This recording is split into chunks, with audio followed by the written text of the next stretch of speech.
What's up, 10 Skill Squad? We have had a bunch of budget spec stuff on the channel over the years, and one thing that was really popular was budget spec transmitters. We took a look at the Fly Sky, the GT3, Timeless Classic. We still use them. And it seems like everyone is a big fan of the Radio Link, which we have. Yes. And we almost never use it. Not that it's bad or anything, but because we don't have many receivers. I was going to say, didn't that take a special... we had to search high and low to find something that would work with it. Yep. And, yeah, I think that was a lot of the downfall to it. So when I was browsing through the Jungle website, I found this. This is a Meus Racing. I'll call that. Yeah, I mean, it is very obviously Chinese. And I got this for the low price of $49. $50 the same price as a GT3. Yeah, but this does have something a GT3 does not have. It has a full color screen, and it comes with 8 freaking channels. Nice. For $50, I mean, it looks pretty cool, and it uses GFSK modulation. The good thing is it came with a receiver. I don't know if we have any. What was it? GFSK. Do we use any GFSK? I don't know. Don't pay attention. It's not a spectrum signal, I'll tell you that much. But here it is, and they have it in a bunch of different flavors. I got the bright orange one because... Why not? Why not? And I was worried because the other day, Hank was here, and he had his... It reminded me of like a Mad Catz controller, you know? Yeah. It had like the RGB freaking gaming lights on it. And it looked really cool. But then I was driving one of his crawlers that has 4-wheel steer, and I needed to adjust the trim on his rear wheels. And I could not figure out for the life of me how to do it. And like, you know, I use a bunch of different transmitters. Like, it's something that, you know, I usually feel pretty confident doing. But, yeah, it was a pain in the butt. And Hank couldn't even figure it out. And that's what, actually, when he was here Tuesday, his kid was playing with it, and he kept complaining. He's like, the rear wheels won't stay straight. Yeah. Fix it. And he's like, I haven't figured out how to yet. Yeah, and there's not just like a simple knob. No, it wasn't simple That thing has a bajillion knobs on it, and none of them adjusted the trim for the rear steer, which was kind of weird. So I was really worried that this used the same kind of like operating system as that one that Hank has. But just scrolling through the menu, it does not appear to. It has a lot of different stuff in there. Yeah. But we haven't bound this to anything. We haven't really gone through and used it at all. So we're going to find out. But it looks mostly intuitive. The instructions probably aren't going to be much help. I think they were loosely translated from Chinese to English. But the other cool thing about it is it's pretty small, right? It's pretty small. Yeah, very... You can do one-handed driving. It's got this groovy thumbstick on the steering knob. And it just uses a regular old 18650 cell.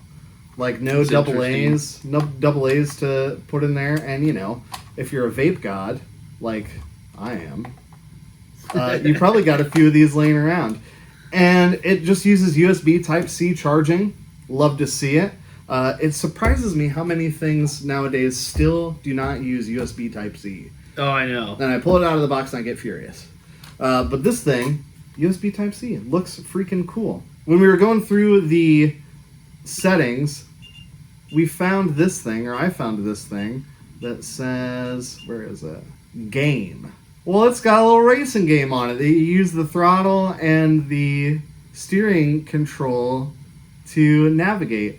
And this is, I can't remember what this is a clone of. It's a clone of some, like, old Atari, arcade racer. Drive up through it. And... Yeah. But it's pretty awesome. I'm not very good at it. Yeah, I'm not very good at it, but, you know, it's neither here nor there. But I wonder if there's, like, I wonder if we can, like, hack this thing and put, like, Doom on it, you know? That'd be pretty cool. Can you imagine, like, pow, pow, pow, pow, pow, rocking some zombies? Oh, there you go. That'd be pretty awesome. So, you know, just the novelty alone, I'm into. It's all for nothing if it doesn't work. So, we are going to put it in the old trusty Lexus Secura D5. We built this thing ages ago, and it was pretty terrible. And it still is. We have since removed the roll cage that K-Pop RC printed for us, so no more roll cage because it was just getting in the way more than anything. And there's a lot of things wrong with this. The motor isn't right, the steering servo isn't right, the gyro kind of sucks, the suspension is not great on this thing. But the killer body's Lexus RCF body is beautiful. And I cannot remember for the life of me what transmitter this thing used. Apparently a Spectrum. But anyway, it's coming out of there, and we are going to put in the freaking 8-channel that this thing came with. We're not going to be using 8 channels. We're going to be using throttle, we're going to be using steering, and we're going to use some auxiliary channels for the lights. But you know, if you had like a bunch of different light kits or a winch or whatever, you can absolutely load this thing up with accessories. So we got some double-sided sticky tape. I think I'll mash it about there. The Sakura D4 is kind of a cool chassis. I mean, it's all carbon fibre and aluminum. Like, it looks really neat, but you know, when we built it, I didn't really know what I was doing, and I still don't. Now, it doesn't tell me on the receiver which end is positive or negative or signal, so we're just gonna guess. That looks like that receiver does not have power. Okay, we'll flip it around. There we go. Pairing. Oh, here we go. I was in failsafe instead of pairing. Pairing, start, whoops. Oh, there we go. there you go. No steering though, I gotta reverse the steering. Okay. Oh yeah. We're backwards though. We're backwards. So let's go back. Control, maybe? Gyro. Oh, it's got a built-in gyro. Huh. Car light. Oh, look at that. Look at that. That's pretty cool. Nice. So you can set your lights to different channels. That's pretty awesome. Channel. Phase. I'm going to assume that means reverse. Yeah. So channel 1. Oops. There we go. There we go. Bam. And just like that. Forward and reverse works fine. Okay. All right. Fine tuning, remapping. Oh, that's pretty cool. Bam. We got some danglers there. Oh yeah, we got some dangly bits. That's okay. We got mixing, so if we had like multiple servos, like rear wheel steer, we could mix it in here. I like that you can see, you know, where your endpoints are on the screen there. That's pretty neat. We got a timer on the front screen. We've got A, B. We got 3 or 4 switches right there to turn stuff on and off. None of them control the lights though.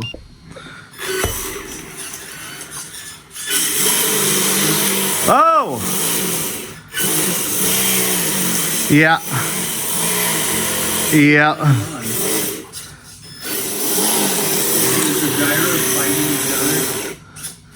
I don't think the I don't have the gyro for the receiver on. Okay, gotcha. Yeah. I think the problem is the front wheel is getting caught. Oh no. Yeah, the front wheel's getting caught, and yeah, it's just jamming up the front tire. So it looks like the front is getting hung up on the shock. See how the tire is making contact with the shock there? We don't want that. So we need to change our endpoint so it doesn't quite go all that way. So can I figure out how to change the endpoint? This is a good test for any transmitter. Like, how easy is it to adjust stuff? Let's go. I'm gonna assume range is maybe endpoint. Yeah. So channel 1, that's our steering. So that's gonna be left. We need to turn it down.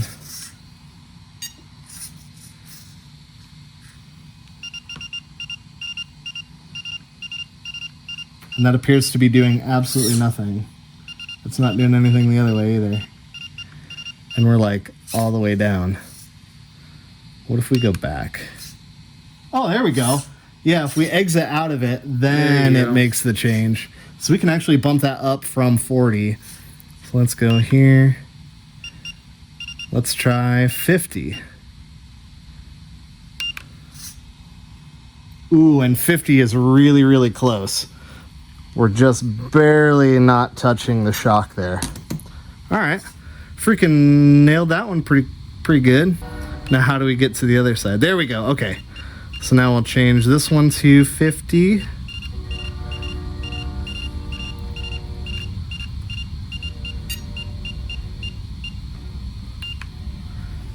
Now that side, oh yeah, that still moves. Perfection. Okay, yeah, that's way more gooder. Let's try that again. Nice. Actually, pretty easy to adjust that. I'm kind of happy with that. Let's go back to the home screen. Oh yeah. Now you see with that Spectrum transmitter that we had on here, you couldn't change the endpoint. You couldn't change the endpoints like we are here. Well, I'll tell you what, it's not driving much better, but at least the front isn't getting hung up now.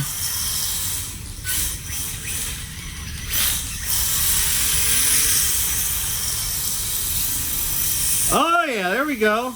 Oh.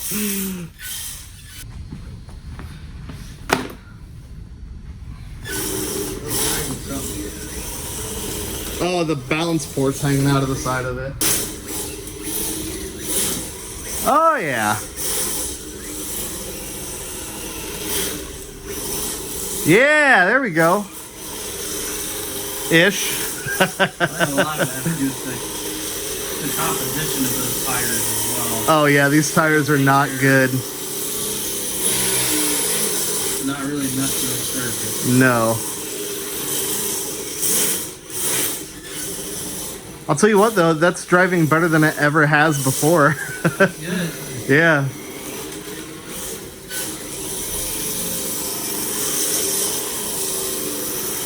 Oh yeah. So for $50, yeah, I mean there wasn't a whole lot of, there wasn't any kind of latency that I could tell. No. I mean it all seemed pretty precise and instantaneous. I like the home screen. I like that you can see everything right there, all the positions of your switches. I like that you can put 10 channels on it right out of the freaking box. That's pretty awesome. I like that it was only $50. And it's capable of doing way more stuff than what we're doing with just a 2-channel, essentially, drift car. But, you know, it has a gyro built into it. Maybe that gyro is better than the chintzy one that we put in that thing. There's definitely plenty to explore and play with this thing. So for $50, yeah, that's pretty cool. And I don't know how much receivers are, but we're used to paying the Spectrum tax on stuff. Yeah, where it's for like any more, $30, $40, $50 for a receiver. So if it's any cheaper than that, I am 100% on board. You can store multiple models on this thing, and yeah, it does what it says it does on the box pretty well. And it is way easier to use than Hank's transmitter. So yeah, this thing, I'll keep it around for sure. I like it. It looks kind of chintzy, kind of silly, but whatever. It works, which is what we're after. Anyway, if you want to pick up one for yourself, let me know what your experience with it is. I'm gonna leave a link to where I bought mine down below. And if this is the first time checking out the channel, welcome. I'm glad you found it. We like to do RC shenanigans like this all the time. And we've got some epic stuff coming up. Let me know if we should continue working on the Secure and getting it working a little better. Just drifting. Working. Yeah, just working would be great. Anyway, let us know down below. And yeah, that's it. I think it's time to go play with the Pro Moto. Ooh, let's do it. We have one of those? We're chopping surprises out.